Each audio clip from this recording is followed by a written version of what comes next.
Hello everybody, and welcome back to CPAF Reads. Today we're going to read Shutdown by the author Cupcakes, not the fanfiction, the author. This one is one that popped up recently on If I Am Fiction. I don't think it's on Equestria Daily yet, but it was really well received when it came out, and I'm pretty sure it'll come up on there pretty soon.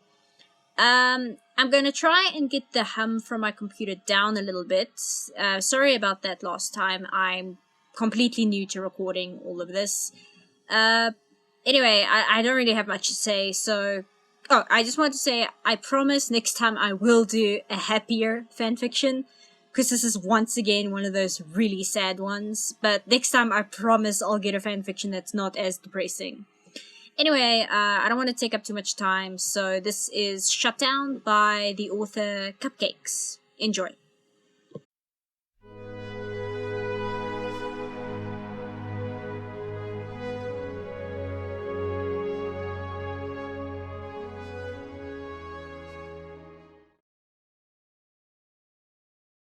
Would you tell anypony if you knew the world was going to end?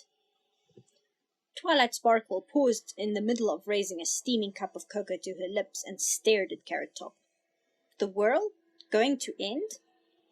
Carrot Top just nodded, her face a blank slate. Twilight took a quick sip before she replied, Well, hypothetically speaking, no, Carrot cut in, then softened her voice. No, not just hypothetically. Please, think about this before you answer. Twilight shook her head. But there's so much I don't know. She rose to her hooves and paced back and forth across the hard wood of the library's floor. Would it happen all at once, like an explosion, or would it be a few minutes or hours during which everybody would be scared? Carrot finally broke into a small smile. I should have expected this. The smile dropped away as she answered. All at once, about 3.5 hours from now. Twilight stopped and looked back and forth between Carrot Top's green eyes, the cup of cocoa hovering unmoving, a purple magic nimbus surrounding it. What are you talking about? She finally asked, voice low. Carrot Top made a little shooing gesture with a hoof. Please answer my question. Would you tell anypony? The unicorn bit the edge of her lip and sat back down on her pillow and looked out one of the library windows. Her eyes flicked side to side several times, Carrot watching her all the while. And then Twilight sighed and answered while staring into her cup of cocoa, still floating nearby. My first instinct is to tell just a few of my closest friends. If you tell everybody, they would either not believe it or panic. Pinkie would want to know, because she'd want to spend her last hours partying. Rainbow Dash would probably want to visit Cloudsdale before the end. Applejack would want to properly say goodbye to her family. But Fluttershy would just panic and worry about the animals. Then worry about us. And worry about, Twilight smiled, everything. And Rarity, I'm not sure how she would take it at all. Carrot Top waited until she was sure Twilight was done before nodding. I think you and I are on the same page then. What's going on? Twilight suddenly demanded, setting the cup of cocoa down hard enough that it left a smattering of chocolate across a nearby scroll. Carrot instinctively reached to rub at the spots, then stopped herself and looked up at the telescope overhead, then looked around at the books, the windows, the artistic flourishes carved into so many surfaces, then back at Twilight. It's all going to go away, Twilight. Carrot's voice cracked and she swallowed before continuing, her eyes shut tight. I never got permission, and they're taking you all away. I don't understand, Carrot Top. Twilight softened her voice and stepped around the table, resting a hoof on the Earth Pony's shoulders. Please explain? Carrot nodded and opened her eyes, blinking a few times to clear them of half-formed tears. I knew you'd be just as curious as you would be scared. Twilight gave a little nod. Go on. The orange pony took a deep breath and looked down into her own cocoa, still untouched. She blew over the drink as if to cool it down, but didn't make a move to drink any. Imagine if some pony, maybe you or Princess Luna, could create a dream and share it with other ponies.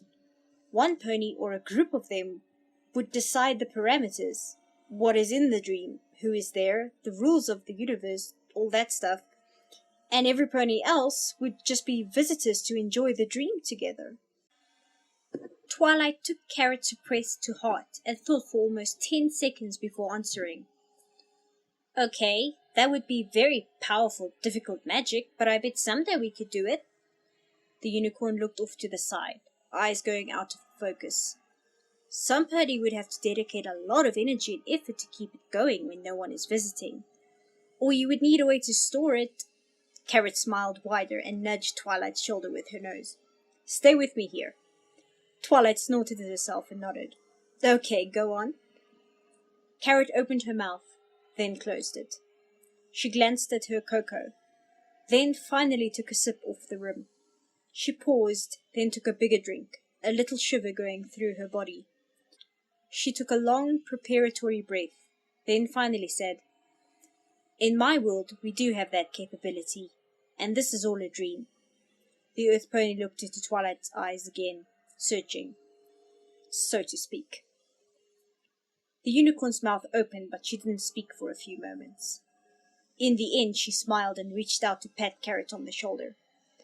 I don't want this to sound condescending, but I think it might be best if we went to see Nurse Redheart together. The stress of the carrot harvest, Carrot intoned. Derpyville. Edit object defined Twilight's library. Opacity 0%. Suddenly, the entire library was invisible, and Twilight Sparkle was sitting under the open sky. She took a step back away from Carrot Top without realizing it, and looked up, then side to side. A passing white Pegasus pony with a double lightning bolt cutie mark had stopped and was staring back down at Twilight when Carrot said, Derpyville, undo last command. The library came back. Twilight ran to one set of bookshelves, then another, briefly inspecting them before she turned her gaze back to Carrot Top. What? But you aren't a unicorn? Twilight insisted. And I didn't even feel any magic. It wasn't magic, Twilight, Carrot said, looking back down at her mug. And no, I'm not a unicorn. I'm not even a pony.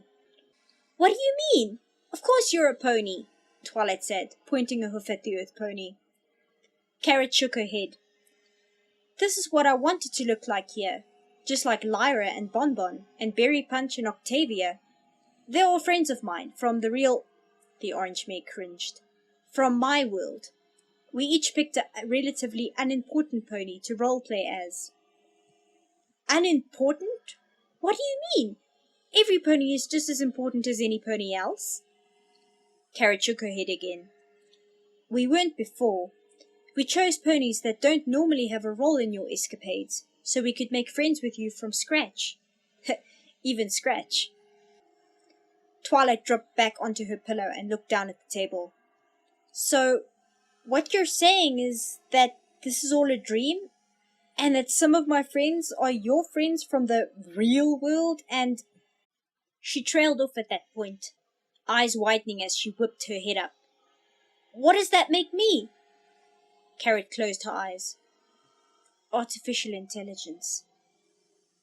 Artificial? Twilight whispered, just barely heard across the room. Silence stretched out between the two for several moments before the unicorn spoke. How do I know this isn't just some sort of trick? It would make much more sense if I was the return of Discord than if I was telling the truth, Carrot admitted.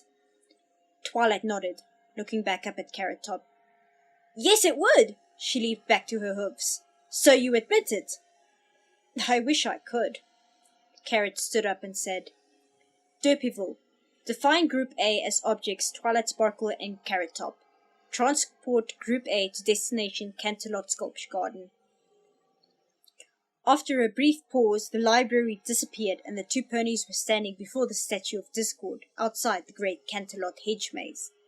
Twilight gasped and looked all around herself rapidly as Carrot gestured up to the statue. There he is still.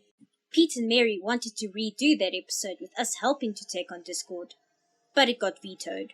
You guys are the elements of harmony after all, not us. Pete and Mary? Twilight asked in a small voice. Lyra and Bonbon, Carrot answered. Or, at least they're players. Oh, Twilight said, even quieter. Players. Like in a game. Not a game! Carrot Top glanced at Twilight and saw her looking down at the space between her front hooves, eyes hidden by her mane. Not just a game. She stepped over to place a hoof on Twilight's shoulder. Just because you're inside a dream doesn't mean we don't all consider you our friends.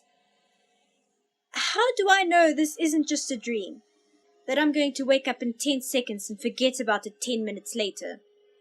Twilight looked into Carrot's eyes, tears forming. How do I know if anything is a dream, or real?